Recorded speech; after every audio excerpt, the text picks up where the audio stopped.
What's up, thrill seekers? Top Screen Tales here. Imagine you're the #1 player in the world's most popular online combat game. You're a legend. Then you wake up, not in your room, but on a deserted tropical island with a pouch full of real bombs strapped to your waist. This isn't a game anymore. It's a high-stakes hunt where the only way to log off is to die. Today, we're diving into the explosive, controversial, and tragically unfinished world of Btooom, an anime that puts the survival in survival horror. Btooom throws us headfirst into its brutal premise without any hand-holding. The concept is simple and terrifying. A group of people, nominated by those who hate them, are abducted and forced into a real-life version of a popular online game. Each player is armed with a unique set of bombs, or BIMs, and a crystal embedded in their hand that acts as a radar. To win and escape the island, a player must collect 8 of these crystals, a task that requires killing 7 other people. It's a classic battle royale setup, but its execution feels gritty and deeply personal. Our protagonist is Ryota Sakamoto, a 22-year-old unemployed NEET who lives with his mother. In the real world, he's a shut-in, but online, he's the only Japanese player to reach the top 10 rank in the Btooom game. This duality is the core of his character.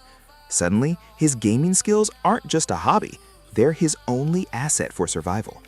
The show brilliantly explores this transition, questioning whether tactical genius in a virtual world can overcome the visceral fear and moral horror of taking a human life. He knows the game, but he doesn't know the cost. The rude awakening for Sakamoto is swift and brutal. One moment he's in his apartment, the next he's dangling from a parachute, descending onto the island with no memory of how he got there. The initial episodes masterfully capture his disorientation and panic. He has to piece together the rules from fragmented memories and his first lethal encounter. This isn't a tournament with a cheering crowd. It's a clandestine slaughter organized by the game's own developers. The psychological whiplash from gamer to unwilling contestant is palpable, setting a dark and desperate tone for the entire series. The heart of Btoom's combat system is the BIMs. These aren't just standard grenades. Each player gets a specific type, forcing them into different strategic roles. You have the classic timed cracker BIMs, the defensive imploder BIMs that create miniature black holes, and the terrifying homing BIMs that lock onto a target. This variety turns every fight into a tactical puzzle. It's not just about who has the faster trigger finger, but who can outthink their opponent by creatively using their limited, specialized arsenal. This mechanic elevates the action beyond simple violence into a tense game of wits. Beyond the bombs, the most crucial tool is the crystal chip embedded in each player's left hand. It functions as a sonar, pinging to reveal the presence of other players within a certain radius. This creates an incredible sense of paranoia. You know someone is near, but you don't know where. Behind a tree, in a cave, or right above you. The constant soft pinging sound becomes the show's heartbeat, a persistent reminder that you are both the hunter and the hunted. It's a brilliant device for maintaining suspense even when nothing is happening on screen. The island itself is more than just a backdrop. It's an active antagonist. The dense jungle provides cover, but also conceals threats, from venomous Komodo dragons to treacherous terrain. Food and clean water are scarce, forcing players into desperate situations and risky confrontations over resources.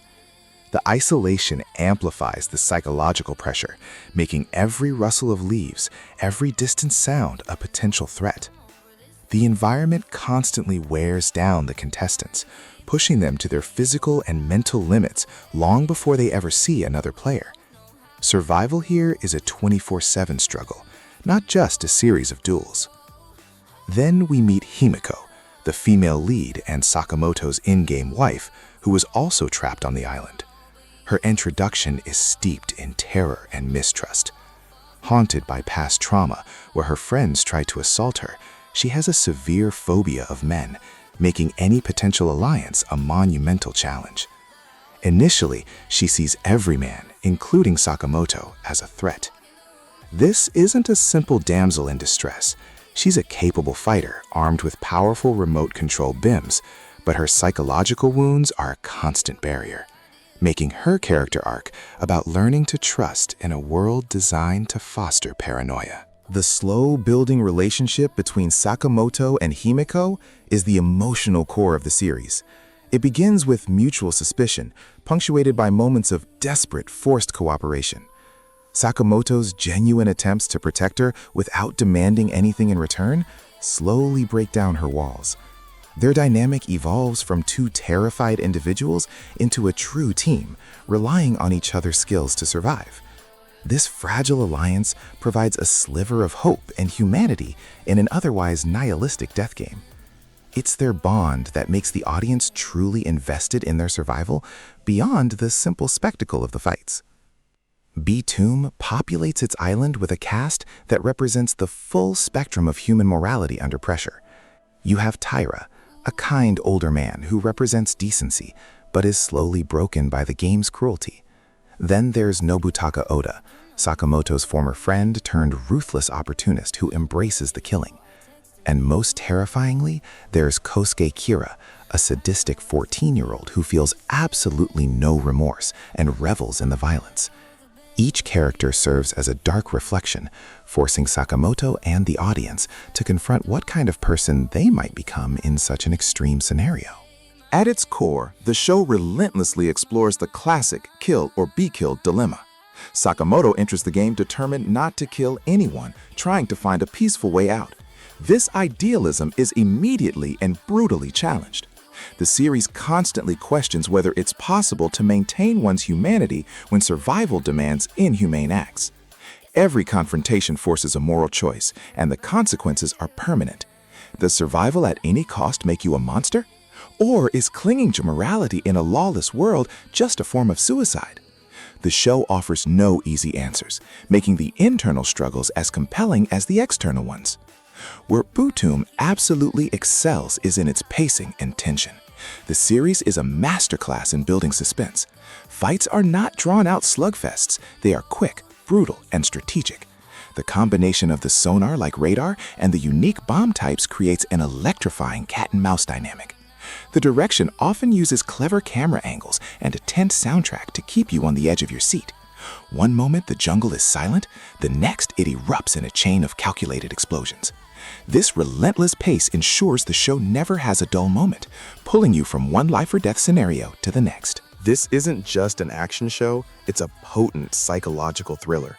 The true horror of Btooom isn't the explosions, but the mental decay of its participants. The constant fear of ambush, the paranoia induced by the radar, and the heavy burden of murder take a severe toll. We watch characters descend into madness, crippled by fear or corrupted by the power they wield. The show effectively portrays how quickly the thin veneer of civilization can be stripped away, revealing the desperate animal beneath. It's this focus on the internal horror, the breaking of the human mind, that gives the series its lasting impact. The series also serves as a dark commentary on the disconnect between virtual and actual violence. Sakamoto's expertise comes from a game where death is temporary and violence is consequence-free. On the island, his strategies are effective, but the reality of his actions, the smell of blood, the screams of pain, the finality of death, is a shocking system crash for his psyche. Btooom cleverly uses its premise to explore how desensitized one can become to virtual violence, and how unprepared that makes a person for the horrifying gravity of the real thing. It's a grim cautionary tale for the digital age. Now, we have to talk about the elephant in the room, the ending, or rather, the lack of one. The Btooom anime adapts roughly the first 50 chapters of a manga that ran for over 130. As a result, the 12-episode series ends on a massive, unresolved cliffhanger. Major plot lines are left dangling, character arcs are incomplete, and the central mystery of who is behind the game is barely touched upon. This is, without a doubt, the single biggest flaw of the series. It feels like watching the first act of a great movie, only for the projector to shut off permanently. Another significant issue is the show's handling of its female lead, and its reliance on uncomfortable tropes. While Himiko is presented as a capable fighter, her agency is often undermined by gratuitous fan service and scenes where she is put in sexually compromising damsel-in-distress situations. The repeated focus on attempted sexual assault feels exploitative rather than a meaningful exploration of her trauma. These moments can be jarring and distasteful, pulling the viewer out of an otherwise compelling survival story and cheapening the gravity of her character's psychological struggles. It's a blemish that significantly dates the anime. While the main characters are well developed, many of the side characters feel underdeveloped, existing merely as fodder for the game. They appear, reveal a single tragic backstory or a one-note personality trait, and are then dispatched to raise the stakes or showcase a new threat. This can make some of the deaths feel less impactful than they should. They serve more as plot devices to advance Sakamoto's journey or demonstrate the island's cruelty, rather than being fully realized individuals. A bit more depth for the supporting cast could have elevated the story's emotional weight even further. Despite its flaws, Btooom has carved out a distinct legacy within the death game genre. Its unique combat system centered on strategic bomb warfare sets it apart from the sword and gunplay of its peers. The show's raw, unflinching look at psychological collapse and moral ambiguity was influential. It walked so that many other modern battle royale stories could run, establishing a template for high-stakes survival with a technological twist. It remains a cult classic, remembered for its thrilling concept and breakneck tension, even if that memory is soured by its incompleteness. It's a brilliant proof of concept for a story that deserved more. So, is Btooom worth watching? My answer is a qualified yes. If you are a fan of high-stakes, psychological death games like Mirai Nikki or Darwin's Game, and you can stomach some problematic tropes, then the sheer thrill of the first 11 episodes is absolutely worth your time. The action is top tier, and the premise is fantastic. However, you must go in knowing that you are signing up for a story with no conclusion. If cliffhangers drive you insane, you should either avoid this anime entirely or be prepared to jump straight into the manga to get the closure you'll desperately need. And that's the explosive, unfinished saga of Btooom. Thank you for joining this deep dive on Top Screen Tales.